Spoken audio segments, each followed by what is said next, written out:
Assalamualaikum warahmatullahi wabarakatuh. Di sini kami akan mempresentasikan tugas yang telah kami buat yang berjudul Penyalahgunaan Kekuasaan Diplomatik Studi Kasus Penyelundupan Emas oleh Sekretaris Satu Kedutaan Besar Korea Utara di Bangladesh. Di sini kami akan memperkenalkan diri.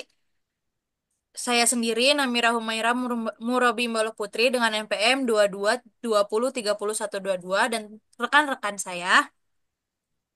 Nama saya Awalia Ramadhani dengan NPM 222030153. Perkenalkan, nama saya Dinda Marsinta dengan MPM 103. Perkenalkan, saya Melani dengan NPM 2320300067. Perkenalkan, nama saya Diana Salifah dengan NPM 22 20 30 136. Baik, mungkin kita lanjutkan dengan pembahasan awal yaitu latar belakang yang akan dibacakan oleh rekan saya Dinda Marsinta. Kepadanya saya persilakan. Oke, pertama itu latar belakang. Nah, diplomasi memegang peranan strategis dalam hubungan internasional sebagai alat penyelesaian konflik dan pengembangan kerjasama antar negara. Peran penting diplomat sebagai perwakilan negara yang bertugas menjaga hubungan bilateral maupun multilateral mendapat pengakuan hukum melalui Konvensi Wina 1961. Konvensi ini memberikan hak kekebalan dan keistimewaan diplomatik guna menjamin kebebasan dalam menjalankan tugas tanpa campur tangan pihak lain. Namun, hak istimewa ini tidak jarang disalahgunakan untuk kepentingan pribadi yang tidak relevan dengan fungsi diplomatik, menciptakan tantangan baru dalam hubungan internasional, terutama di era globalisasi. Penyalahgunaan kekuasaan diplomatik dapat mencangkup tindakan melanggar hukum domestik, intervensi dalam urusan internal negara lain, hingga aktivitas ilegal yang merugikan negara lain. Fenomena ini berpotensi merusak prinsip kedaulatan, keadilan, dan saling menghormati dalam hubungan antar negara, sekaligus mempengaruhi stabilitas politik internasional.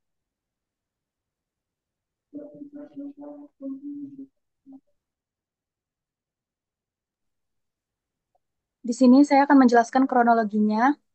Pada Maret tahun 2015, petugas bea cukai di Bandara Internasional Hazrat Shah Jalal Dhaka menangkap Son Yong Nam, sekretaris pertama Kedutaan Besar Korea Utara di Bangladesh.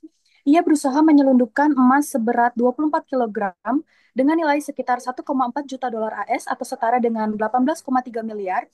Dan emas ini ditemukan dalam bentuk batangan dan juga perhiasan di bagasi miliknya yang setelah ia tiba dari Bandara Singapura menggunakan penerbangan Singapore Airlines. Diplomat tersebut mencoba melewati jalur hijau di bandara, yang biasanya diperuntukkan bagi penumpang tanpa barang yang memerlukan deklarasi. Ketika petugas meminta untuk memindai barang bawaannya, ia menolak dan mengklaim bahwasanya bagasinya tidak perlu diperiksa, mengacu pada kekebalan diplomatik yang dimilikinya. Lalu selanjutnya itu motif dan implikasi. Penyeludupan emas ini diduga terkait dengan upaya Korea Utara untuk menghindari sanksi ekonomi internasional yang ketat. Negara ini sering menggunakan cara tidak konvensional, termasuk perdagangan ilegal dan diplomasi rahasia untuk mendapatkan devisa asing. Dalam konteks ini, diplomatnya diduga terlibat langsung dalam kegiatan ilegal sebagai bagian dari strategi negara.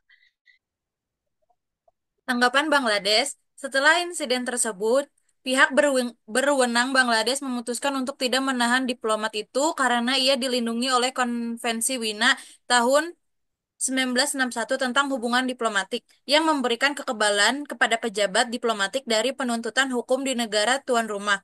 Namun, Bangladesh menyatakan protes keras terhadap Korea Utara dan mengajukan permintaan agar diplomat itu segera dipulangkan.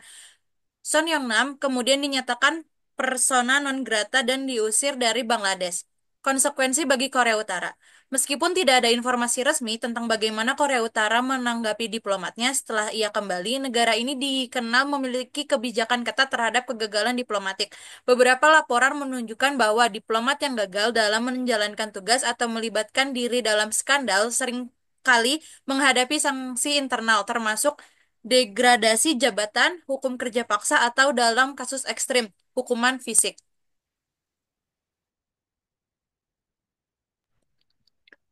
Aspek kekebalan hukum, Konvensi Wina 1961 memberikan kekebalan hukum kepada diplomat, termasuk perlindungan dari penggeledahan atau penahanan. Namun, kekebalan ini bukanlah lisensi untuk melanggar hukum negara tuan rumah. Jika terbukti menyalahgunakan posisinya, negara mengirim diplomat tersebut dapat diminta bertanggung jawab. Dalam kasus ini, Bangladesh memanfaatkan ketentuan konvensi untuk menyatakan Song Yong-nam sebagai persona non grata dan mengusirnya.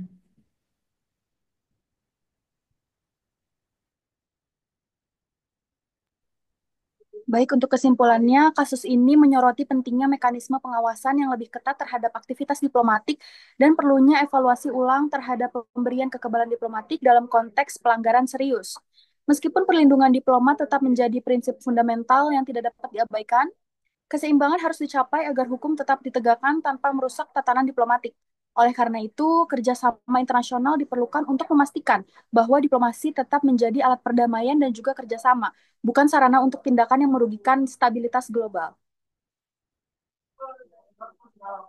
Oke. Cukup sekian yang dapat kami sampaikan. Kurang lebihnya mohon dimaafkan. Terima kasih. Wassalamualaikum warahmatullahi wabarakatuh. Waalaikumsalam.